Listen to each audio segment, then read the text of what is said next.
Now, coming back to the G7 summit, with diplomacy on the menu, the leaders will have plenty on their plates, quite literally. Prime Minister Giorgia Meloni is seizing this opportunity to showcase the dining prowess of Italy.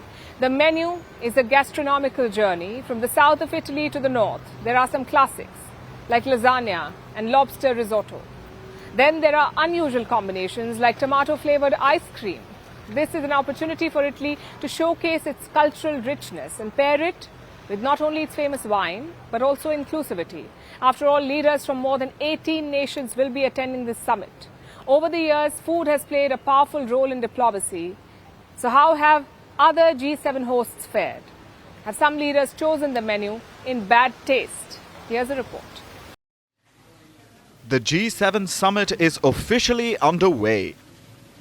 Leaders from several nations will spend the next few days in Italy's Apulia. This includes the G7, of course, or the group of 7 nations. That's the US, Japan, Germany, France, Italy, Canada, and the UK.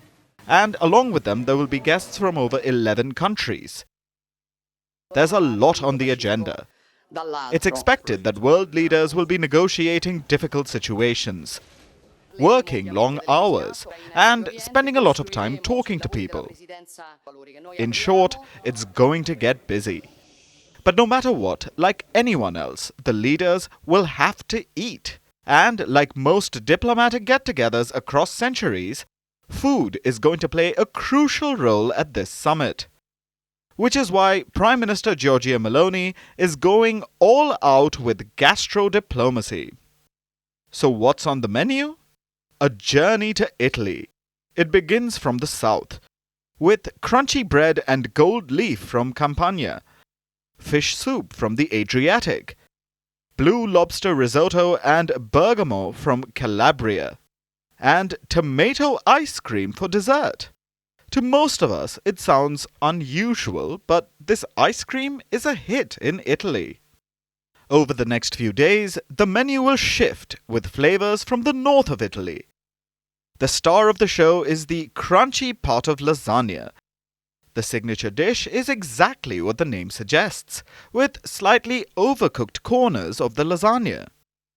Then there's a little finger tortellino from Modena. Some may say what holds the menu together is bread. A lot of attention is being paid to it. And a lot of room has been created for meat as well. It has directly been sourced from Piedmont.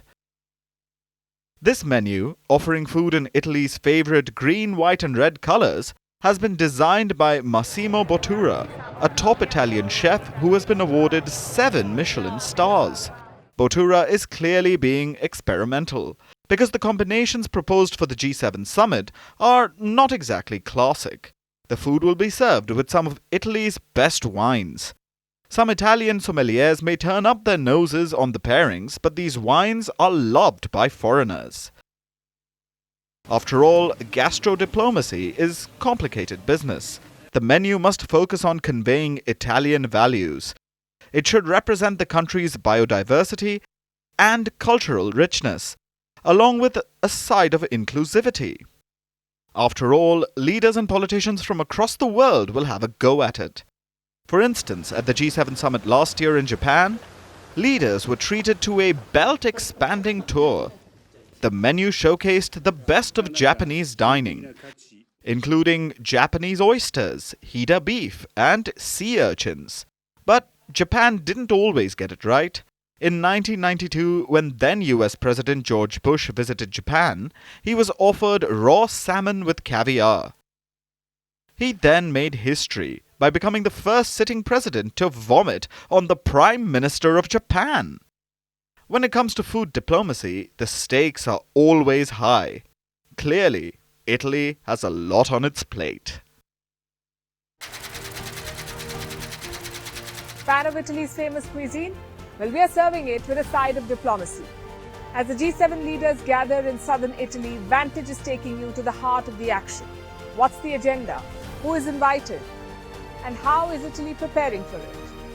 Catch the special edition of Vantage throughout this week, only on Firstpost.